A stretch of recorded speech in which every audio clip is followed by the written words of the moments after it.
Hello everyone, myself Paula Mohan, Assistant Professor of EC Department at LV Technology. Welcome to the session of Radar and Navigational Fields. In the previous session, we have finished with number 1, that is the basic introduction. Okay? In today's session, we are going to start with number 2, that is a radar equation. Now, what do we mean by radar? As we have discussed, radar is nothing but radio detection and ranging. We are able to detect and locate the target. A target can be aircraft, spacecraft, or any missiles. Alright. So in today's session, we are going to study number 2, the basic objective. Why we are going to study the radar equations. What is the pulse diagram? What do you mean by pulse repetition time and pulse repetition frequency? What is the peak power and what are different pulse radar components? So the objective is, first, how we are able to determine the range with the basic radar system, right? Second, we are going to apply the relationship between duty cycle, pulse width, pulse repetition frequency, pulse repetition time, and average and peak power. Right? Third, we are able to calculate the signal to noise ratio in dB. Why it is important? Because as we are going to transfer the signal into space from the radar antenna to the target, it has to pass through a different layers of atmosphere. So my signal is going to be attenuated in this space. Alright. So we need to consider how much amount of noise is present over there. So for that, the signal to noise ratio needs to be calculated. Fourth, after calculating the signal to noise ratio, we are able to apply the relationship between signal to noise ratio, noise equivalent power, and the minimum signal for detection. Right? After that, our task is to detect a target. So for that, we need to apply a threshold level. So threshold level represents, after that, whatever the signal is present, that represents the target is there. Otherwise, it is called the absence of target. Right? So we need to determine the threshold level and distribution setting the receiver above and below the minimum signal for detection, right? And what are different components which are used for the basic pulse radar, right?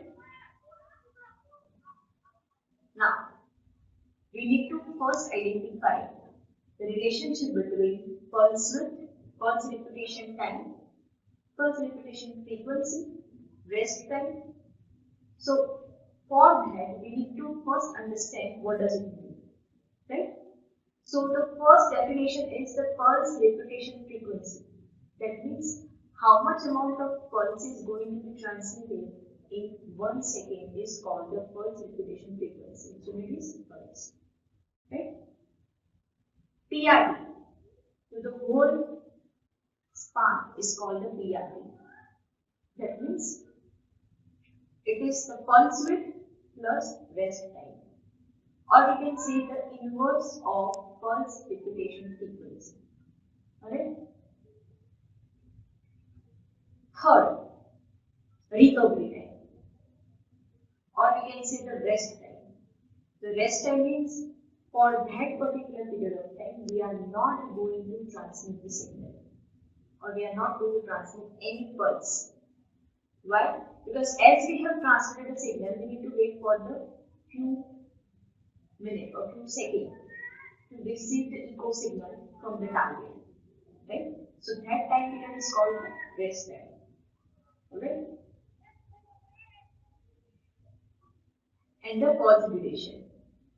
So what is the duration of the signal which I am going to transmit from the radar antenna to the target.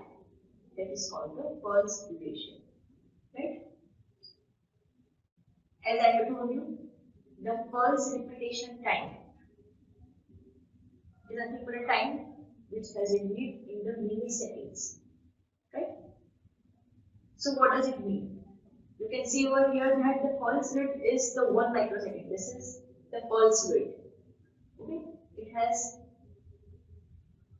a width of 1 microsecond, and the pulse repetition time is having a width of 1 millisecond. So after 1 millisecond, I am going to transmit a pulse. Alright? So that period is called the pulse repetition time. So it is the interval between a start of one pulse and the start of another pulse. Alright? So the total time for one transmission, that means we are going to send and receive the echo signal. So the pulse repetition time is pulse width plus rest time. Okay? So the pulse per second is also known as the pulse repetition interval. Right? So this is the definition of pulse repetition time. Now what is peak power? We can say that a peak power is power in each pulse. Why? Because it directly affects the maximum radar range that we have discussed in unit number 1 in the derivation of radar range information. The radar range is directly proportional to the peak power. Alright? That's why if peak power is going to increase, my radar range is also going to increase. Alright? So the peak power is usually expressed in the kilowatts or the megawatts. What is average power? So the average power is power in each pulse which spread over the entire pulse repetition time. If the average power is high, it requires a greater heat removal. As both are the powers, both are expressed in the kilowatts. Right? So what is duty cycle?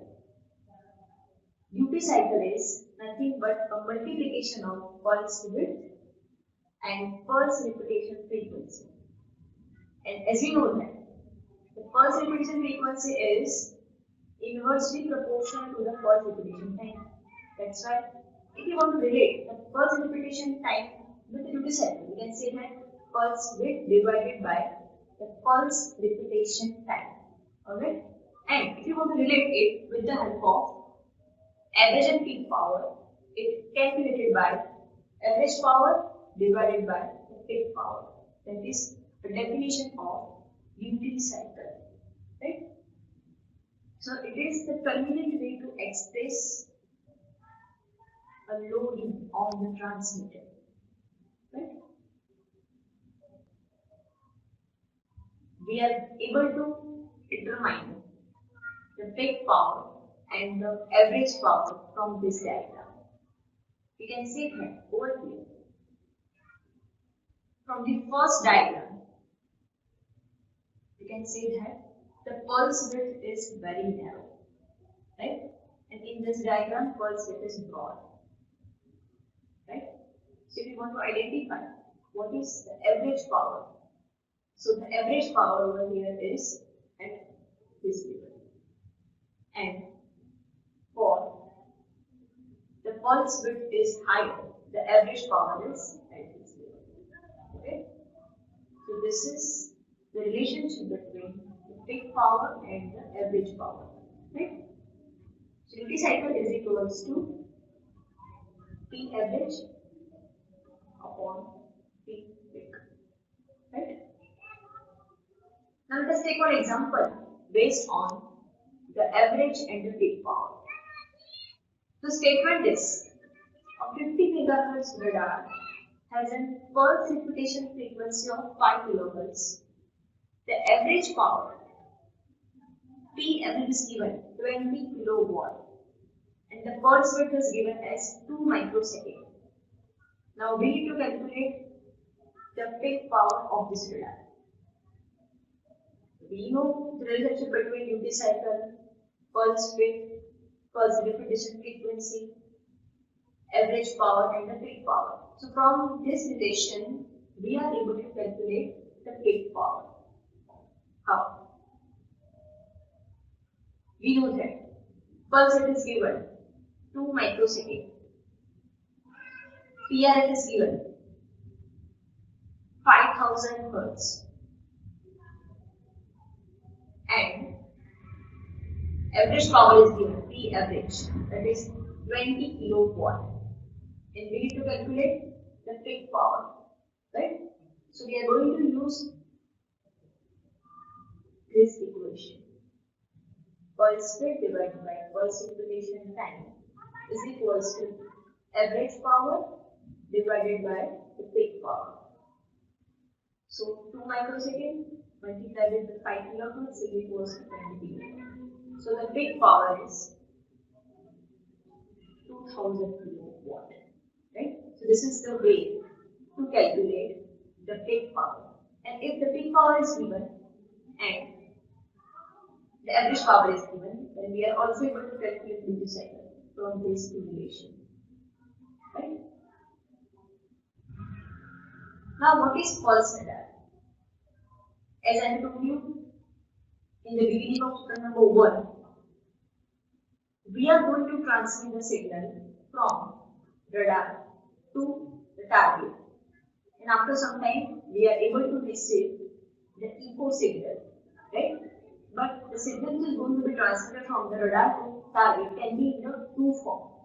One can be in continuous wave, the second can be in the form of pulse, right? So if you are going to transmit a signal in the form of pulse, and that radar is known as the pulse radar. So it is the most widely used technique based on the electromagnetic pulse that is sent into the environment, and we are going to wait for the echo signals going to be received from target to radar. Right? So what it utilizes? It utilizes the speed of light to measure range of echo signal. Right?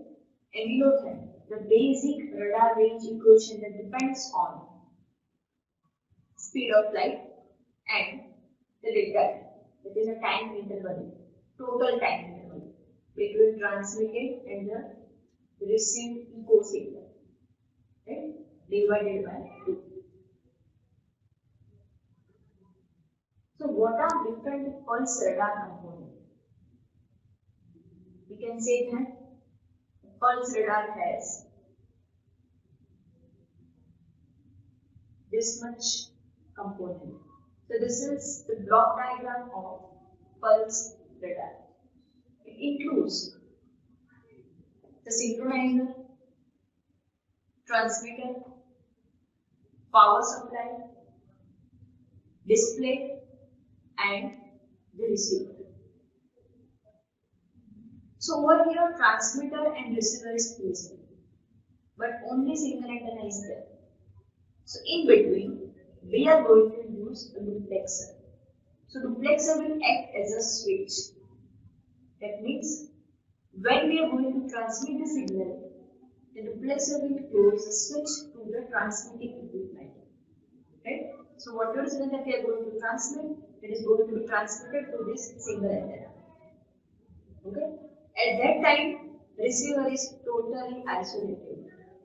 Right? But when we are going to receive the signal, duplexer will switch over to the receiver, and the transmitter is isolated. Right? So the duplexer will act as a switch when we are going to use a single antenna for transmitter and receiver. Right? So what is the function of synchronizer, display, and power supply? The power supply is used to provide AC and DC signal for the radar operation. Synchronizer. What is the function of synchronizer? It It will coordinate of entire operation, that which component has to act at which time. Okay? Transmitter is nothing but the RF oscillator that generates and amplifies the signal. Receiver will also perform the receiving of the signal, amplification and processing of the encoding. And what is the function of this display block? So the display block will represents whether there is a target in space or not, right? So it displays a section or the scope.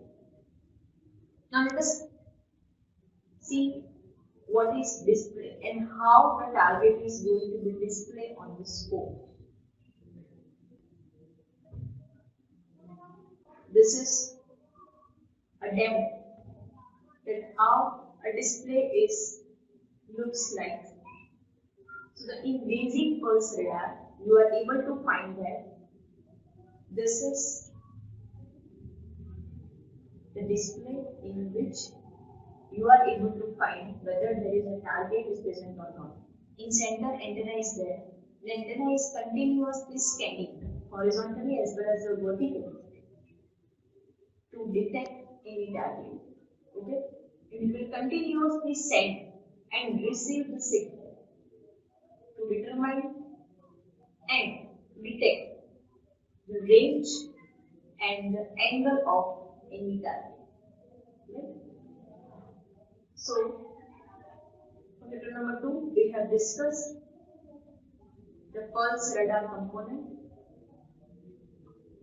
Apart from that, we have seen the relationship between pulse rate, pulse repetition time, pulse repetition frequency, and the rest time in duty cycle. Okay? But if you have any doubt, you can ask me at any time on my video guide. Till then, thank you for your attention.